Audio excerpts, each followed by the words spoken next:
വിവാഹത്തിന് ശേഷവും ജോലി ചെയ്യാം എന്നുള്ള തീരുമാനം നന്നായി.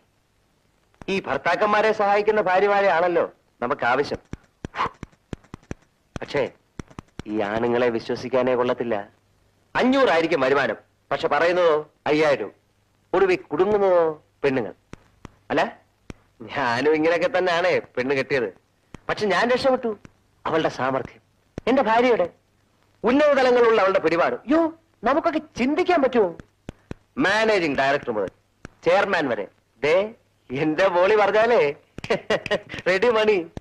ഇന്ന് ഞാൻ എവിടം വരെയായി? അല്ല, ഞാൻ എവിടം വരെയായി? റീജിയണൽ മാനേജർ വരെയായി. അതാണ് പെണ്ണുങ്ങളുടെ സാമർഥ്യം.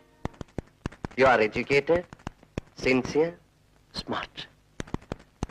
പടിയായിട്ടുള്ള ഉയർച്ചയ്ക്ക് ഇതൊക്കെ ധാരാളം മതി. പിന്നെന്താ, ഉയർച്ച ഒന്ന് വേഗത്തിലാവണം. അത് ഞാൻ ഏറ്റു. 800 to 1500 നല്ല ശമ്പളം. ഞാൻ പറഞ്ഞു വരുന്നത്, ഭാര്യയായിരിക്കെ ഇനി മറ്റൊരുത്തന്റെ ഭാര്യയാവുന്നത് ഒരിക്കലും ശരിയല്ല എന്ന് ഞാൻ പറയില്ല. തക്കതായ പ്രയോജനം ഉണ്ടെങ്കിൽ ആവാമായിരുന്നു. പക്ഷെ ഒരു കാര്യം ആരും അറിയരുത്.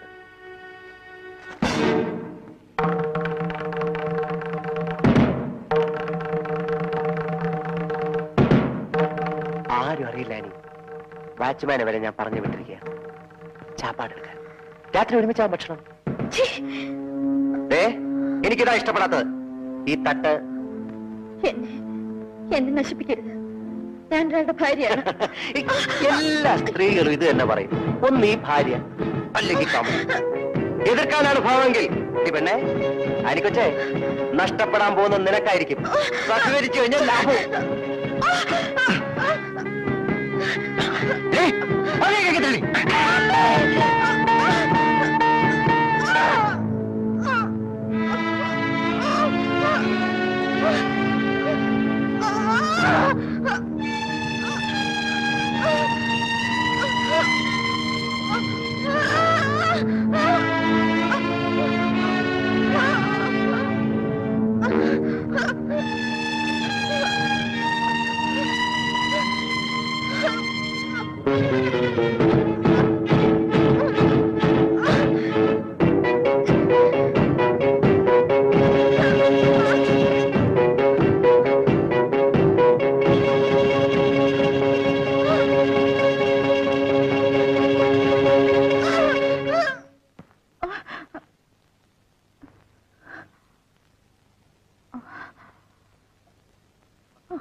ജോലിക്ക് പോയിരിക്കും അവളൊരു ഉദ്യോഗസ്ഥേ. ഈ 8 മണി വരെയുള്ള ഓഫീസ് ജോലി ഇവിടെ വേണ്ട.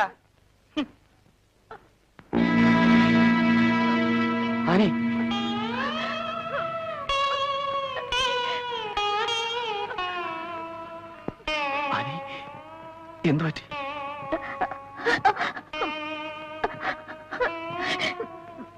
ഞാൻ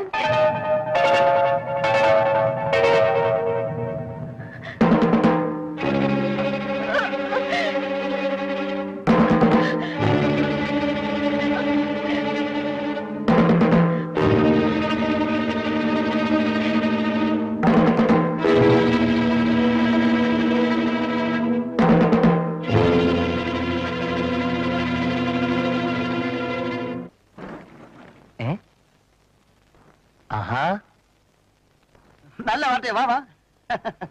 യോ, തന്റെ കല്യാണത്തിന് ഒരു വാക്ക്. താനൊക്കെ എന്തോ ഓലത്തെ സ്നേഹിതനാണോ? അല്ല, താൻ ക്ഷണിച്ചില്ലേലും എനിക്ക് വേറെ വഴിക്ക് ക്ഷണം കിട്ടിയേ. അന്ന് എന്തോ പറ്റി? ഓ, എന്റെ മോളിക്കുട്ടിയുടെ ബർത്ത്ഡേ ആയിരുന്നു. അവൾ ഒരേ പിടിവാശി, പുറത്തേക്കെങ്ങും പോയിരുന്നു. അവള് പറഞ്ഞ കേൾക്കാതിരിക്കാക്കൂ. ഒന്നില്ലേലും ഈ സ്ഥാനത്തേക്ക് എത്തിച്ച അവളല്ലേ. അവനെ നമ്മുടെ ആനിക്കുട്ടിയുടെ കാര്യം ഞാൻ ചെയർമാനോട്ട് സംസാരിച്ചു.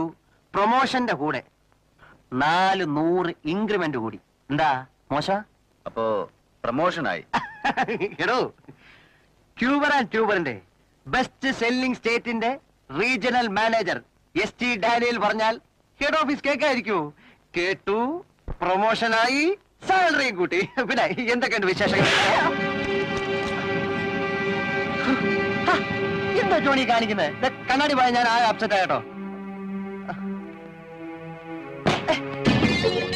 മോളിക്കുട്ടി എനിക്ക് ബർത്ത്ഡേക്ക് വെച്ചത് സൂട്ടാണ്, ചീത്തയാക്കരുത്. ജോണി ജോണി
വേണ്ട വേണ്ടത് എന്താന്ന് പറഞ്ഞ ഒരു മനുഷ്യൻ സഹിക്കുന്നത്.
കണക്കുകൂട്ടലുകളെല്ലാം തെറ്റി അല്ലേ?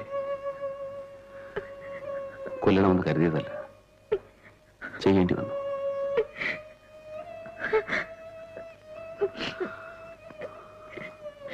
സാഹചര്യത്തിന് അടിമയാവുന്നവൻ മനുഷ്യനില്ലെന്ന് പറഞ്ഞ ആനയും സാഹചര്യത്തിന് അടിമയായി. സാരമില്ല, ശരീരവും മനസ്സും അറിയാതെ നടന്നല്ലേ, പറഞ്ഞേ പറ്റൂ.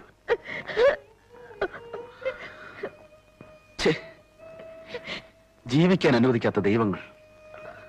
നമ്മളൊന്നും നന്നായിട്ട് കാര്യമില്ല, ചുറ്റുപാടുകൾ നന്നാവാതെ.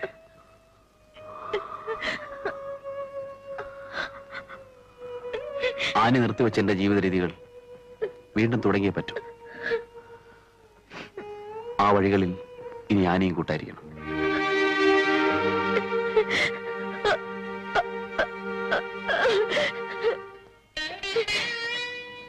എന്തിനെന്നെ ഇങ്ങനെ പരീക്ഷിക്കുന്ന ദൈവമേ?